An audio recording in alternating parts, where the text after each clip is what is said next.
Good evening, folks. It's Diamond with the Oppenheimer Ranch Project, Magnetic Reversal News, Shinrin Yoku, and Yurt Life, bringing you a grand solar minimum update Friday, December 29th, 8:30 p.m. Mountain Time 2023. Mark Zuckerberg and other billionaires are building massive hidden bunkers. I wonder why. Perhaps it's the massive coronal hole facing Earth that may trigger a large earthquake. Who knows? Keep calm. It's boom time. The Southeast braces for a chilly end to the year. Light snow and cold temperatures are moving down south. This weather pattern seems to be persisting in Atlanta, where there is a possibility of a few flurries on Friday. The high temperature will struggle to get out of the 30s, and the full forecast is coming up, as the 24-hour temperature change in the Southeast is brutal. 13 degrees colder in Fort Lauderdale, 8 degrees colder in New Orleans, 9 degrees colder in Houston, 8 degrees colder in Corpus Christi, and 17 degrees colder in Monroe. Ho, ho, ho. Forecast lows for tomorrow in the Southeast are brutal. Dallas will wake up to 34, Fort Smith 28, Memphis 33, Montgomery, Alabama 34, Jacksonville will barely get to 40 at 39. Savannah, Georgia will be at 38. New Orleans at 38. It will be chilly, and there are frost and freeze advisories. There are winter weather alerts for Middle Tennessee through tonight. Jamestown, Cookeville, Crossville, McKinnisville, and Colmont, there is a winter weather advisory, so heed the warnings. And there is snow still to come for the high elevations of the Appalachians from Bristol north to Pittsburgh through Saturday. Some areas just south of Elkins could see up to a foot of snow. Ho, ho, ho.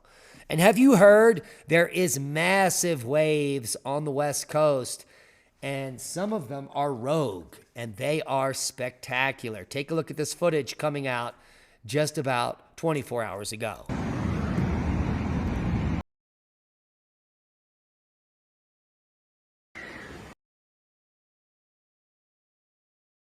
All people were safe from this rogue wave. In fact, 8 people were taken to the hospital. Our prayers and thoughts go out to those that like to film large surf. It's like a Darwin Award. You get what you pay for. Here's the full forecast. Dangerous surf conditions for the west. Wintry mixture from the Ohio Valley to the northeast. A Pacific storm system will bring continued dangerous surf conditions across the West Coast into the first half of the holiday weekend. So these waves are going to continue, so heed the warnings. In addition, moderate to heavy snow is forecast for the Sierras on Saturday. From the northeast into the Ohio Valley, a wintry mixture is expected as a wave of low pressure traverses the region, and a strong storm is forecast for the Aleutians and southwest Alaska. Winter storm warnings and watches are up for the high elevations of the Appalachians in West Virginia, areas of Tennessee that we pointed out, and the Sierras as we move to the snow forecast, which is showing epic snow totals for January in the first 2 weeks, which is good news because the snowpack deficit is quite epic. Most of the basins, in fact, out of all the dozens of basins in the West here, almost all of them are below average. A few in the green are at near average, and one is over average down here in central New Mexico. The red basins are well below average, averaging about 1/3 of the normal snowpack. So we need a big shift, and the big shift indeed is coming. No one is bumming. Here is Saturday through Sunday. That snow is going to be falling through the Appalachians, including Tennessee, as well as up in Maine, and heavy snow in the Sierras, as well as British Columbia. And that basically sums up the weekend. Here is through Monday morning, the snow that will be on the ground, which will be New Year's morning. So for New Year's Eve and New Year's morning, it's looking like Michigan is going to get a light dusting. And then that moves us through the day on January 1st. More snow will be moving east through the west. And here is January 3rd, January 4th, January 5th, and 6th. You can see by the morning of January 5th here, a major system is going to be dumping down through the west, bringing heavy totals to the entire western continent. Take a look at that. Every state west of the Rockies will be pummeled. And that storm is going to move east like a beast. Nebraska looks like the big winter chicken dinner, as well as Iowa by January 9th. Now the models go far out from here, but it's looking like heavy snow for all of central and eastern Canada, including Quebec, Ontario, New Brunswick, etc., etc. So the models are looking good for replenishing that snowpack, which is in need, indeed. Seismic update. Now we are on an earthquake alert due to that coronal hole. There have been no large quakes overall, just moderate activity worldwide, a 5.0 in Myanmar, mid-ocean ridge activity, 5.1 in the Chagos archipelago region, but no large quakes. And typically when a coronal hole of this size faces Earth and there is any geoaffective activity, it's going to be 7 magnitude or greater. So we're keeping a close eye on that, as well as the Reykjanes Peninsula. Yes, earthquake activity has come to a standstill with small cyclic upticks in low-level activity, but the uplift continues, and an uptick in tremor is happening over the last 6 hours. Once tremor reaches above 4,500 here, and the last time, that's when we had the eruption, so we'll keep a close eye on there. Here we have the multi-view from the Reykjanes multi-view. No eruption yet, which is good news for those that move back to Grindavik for the new year. Worldwide volcano news update. We've got Kluchaskav, the nighttime glow suggesting a rise of magma indeed. And Sakurajima erupting today to 7,000 feet. Popo to 20,000. Dukono to 13,000. Fuego to 15,000. Raventador to 21,000. And we're going up. It looks like Kluchaskav, after a little more than a month since the last paroxysm, a new eruption seems to be commencing at the summit. So that is the latest updates from the volcano world. Merapi with an A, volcanic emissions also continuing, but no spectacular eruptions in the last 24 hours. Space weather news update. The sun is gone completely blank. Let's look at the latest HMI intensity. It's almost embarrassing for the sun to claim that it is at solar max, looking like solar minimum. This is what solar minimum looks like. And in fact, we are in grand solar minimum, regardless of what or who you listen to. And so there is no geomagnetic activity coming in the next several days. If any enhancement, there will be a plasma stream, a solar wind stream coming from this coronal hole in about 3 days, which is not currently on the forecast. May get to KP 4 or 5, depending on the way that the magnetic fields are pointing. But our biggest worry is the fact that coronal hole 86 will be Earth-facing over the next 24 hours, and that's when will be the most threat for a large earthquake, starting from my voice through the next 24 hours till tomorrow night's update. So that is when the major uptick in geoaffective nature of this coronal hole will hit Earth. It's already hitting us, clearly a portion of it, but the major portions of this hole have yet to turn around the limb and will be center of this coronal hole within the next 24 hours. Hours of powers.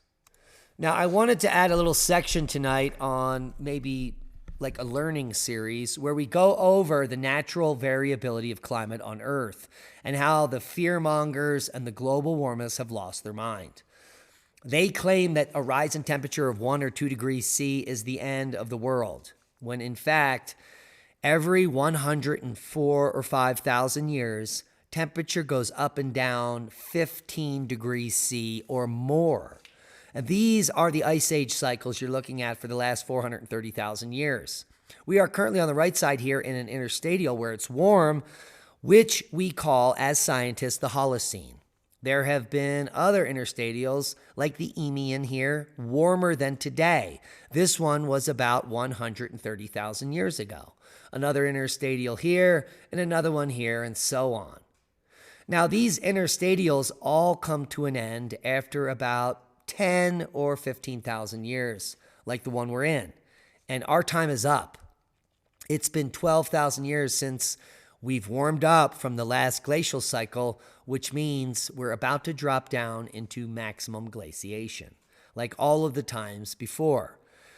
Now, the mainstream media has brainwashed the entire population since 2012, when the Smith-Mundt Modernization Act allowed propaganda in the media. And now the majority of the population thinks that cow farts and breathing causes warming. But that couldn't be further from the truth. I'm going to show you the data here for the last several years coming from Mauna Loa and the monthly mean CO2 at the observatory. It actually rises and falls on an annual cycle because plants breathe and then they go dormant. And the reason we have this is because the earth is alive. It is an entity where humans are part of the earth's process of living.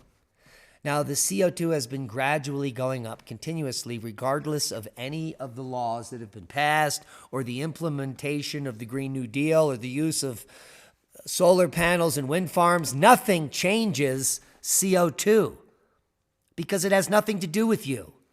The amount of CO2 that humans produce is a small fraction of the natural CO2 produced by the oceans. The oceans produce over 90% of all the CO2 on Earth, and humans don't produce enough CO2 to even affect this graph. The graph has been going up since time immemorial because climate is cyclic. And CO2 has nothing to do with temperature. It is a reaction to the temperature on Earth.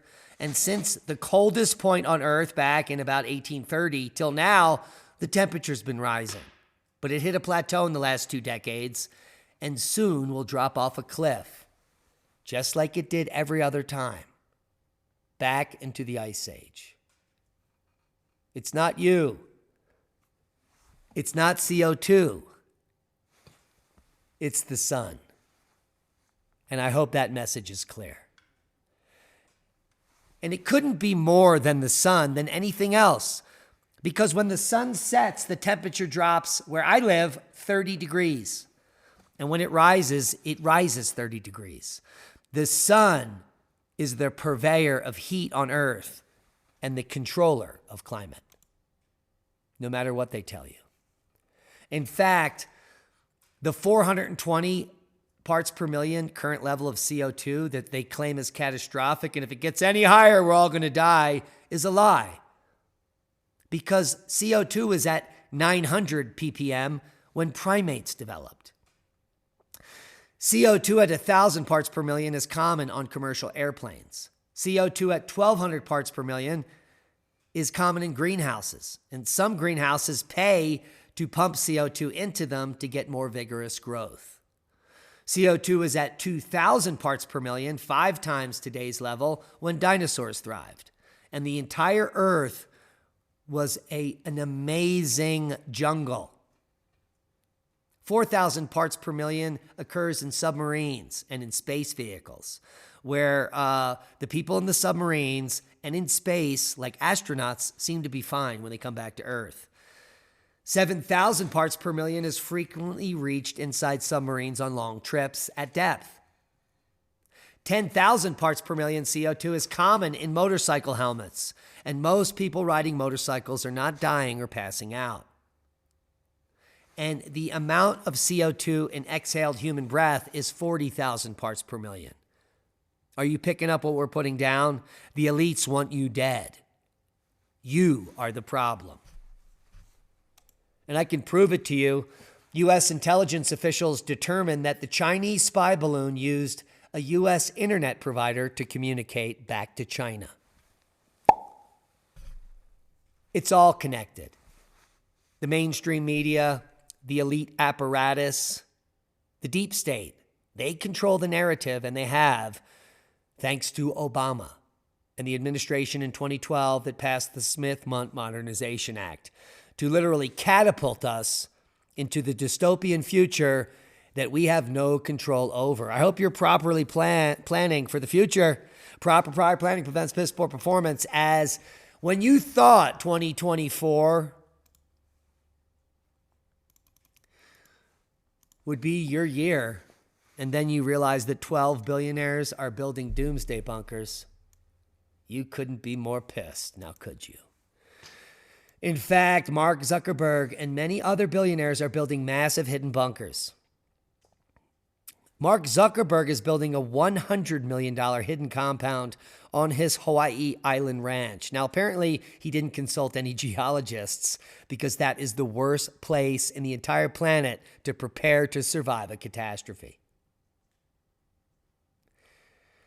And there are more people in the Billionaires Club, including Sam Altman, CEO of OpenAI, Peter Thiel also. They have an arrangement set up in case the world is ending and if shit hits the fan. The pair would fly to one of Thiel's properties in New Zealand to hide out in his bunker. And we've also got Elon Musk and Jeff Bezos and Richard Branson and Johnny Depp and others, all prepping for what? What are they prepping for?